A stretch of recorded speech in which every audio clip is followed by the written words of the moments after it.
బులెటిన్లో విషాదకర బ్రేకింగ్ చూస్తున్నాం. అన్నమయ్య జిల్లా రాయచోటిలో విషాదం చోటు చేసుకుంది. డైట్ మున్సిపల్ పార్క్ వద్ద వర్షం దాటికి ఆటో కొట్టుకుపోయింది. ప్రమాద సమయంలో ఆటోలో 7 పిల్లలు ఉన్నారు. గమనించిన స్థానికులు 6 సురక్షితంగా కాపాడారు. వరదలో 8 ఏళ్ల పాప గల్లంతైంది. డీఎస్పీ కృష్ణమోహన్, ఎస్ఎల్ బాలకృష్ణ, జహీర్ ఖాన్ ఆధ్వర్యంలో గాలింపు కొనసాగుతోంది.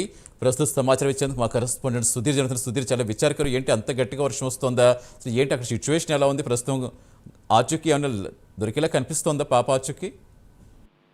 Good evening Satish. ముఖ్యంగా చూసుకుంటే కనుక గడిచిన 2 రోజుల నుంచి కూడా ఉమ్మడి అన్నమయ్య జిల్లా వ్యాప్తంగా కూడా భారీ ఎత్తున కూడా వర్షాలు కురుస్తాయని చెప్పుకోవచ్చు. అయితే ఈ నేపథ్యంలో మనం చూసుకోవచ్చు, నిన్నటి నుంచి కూడా ఏదైతే పిన్సా ప్రాజెక్టుకు తదితర ప్రాజెక్టులన్నీ కూడా పూర్తిస్థాయిలో వర్షం దాటికి కూడా పూర్తిస్థాయిలో వాగులు వంగలు కూడా పెద్ద ఎత్తున పొంగుతున్నాయి. అందరూ కూడా ప్రజలు అలర్ట్ గా ఉండాలని చెప్పారు. అయితే ఇవాళ మధ్యాహ్నం నుంచి కూడా మనం చూసుకుంటే కనుక వర్షం భారీ స్థాయిలోనే కురుస్తుందని చెప్పుకోవచ్చు. అయితే ఇవాళ దాదాపు మనం చూసుకుంటే సాయంత్రం సమయంలో 7 గంటల సమయంలో కూడా ఏదైతే అన్నమయ్య జిల్లా రాయచోట్లో ఉన్నటువంటి డైట్ మున్సిపల్ పార్క్ దగ్గర ఉన్నటువంటి ఒక వాగు అయితే కనుక పూర్తిస్థాయిలో కూడా ఈ రోజు పొంగి పొరుతుందని చెప్పుకోవచ్చు. అయితే అటుగా స్కూల్ పిల్లలతో సంబంధించినటువంటి ఒక ఆటో వ్యక్తి కూడా పూర్తిస్థాయిలో కూడా ఆ వాగును దాటే ప్రయత్నం చేశాడు. అయితే ఈ వాగులో ఒక్కసారిగా వాన ఉద్ధృతి అలాగే అక్కడ ఉన్నటువంటి ప్రవాహం ఎక్కువ రావడంతో కూడా పూర్తిస్థాయిలో కూడా ఆటో కొట్టుకోవడం జరిగింది. అయితే అక్కడ ఉన్నటువంటి కొంతమంది స్థానికులు గమనించి వెంటనే అక్కడికి ఉటాడిన ఆ వాగులోకి దింగి దాదాపుగా ఎవరైతే 7 మంది విద్యార్థులు ఉన్నారో వాళ్ళని కాపాడడం జరిగింది. అయితే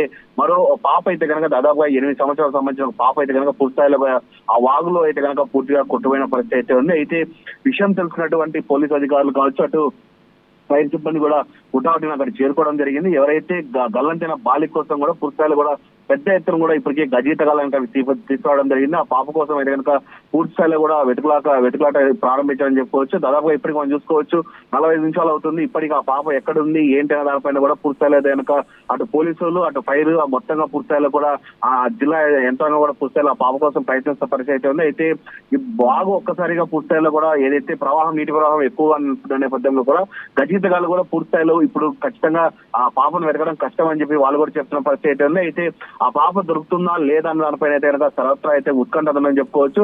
అయితే ముఖ్యంగా గడిచిన 2 రోజుల నుంచి కూడా అన్నమయ్య జిల్లా చెప్తూనే ఉన్నారు, వాగులు వంకులు పొంగి పొరలే నేపథ్యంలో కూడా ఎవరు వాగులు దాటద్దని చెప్తున్న నేపథ్యంలో కూడా ఈ రోజు చూసుకుంటే కనుక ఒక విషాద ఘటన అయితే కనుక ఈ రోజు అన్నమయ్య జిల్లా రాయచోట్ల అయితే కనుక నెలకొందని చెప్పుకోవచ్చు. ఇప్పటికైనా ప్రజలందరూ అప్రమత్తంగా ఉండాలని చెప్పి ఇప్పటికే అధికార యంత్రం కోరుకున్న పరిస్థితి అయితే ఉంది.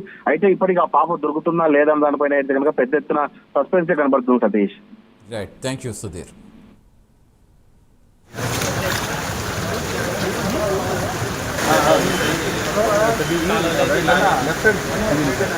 వాళ్ళంతా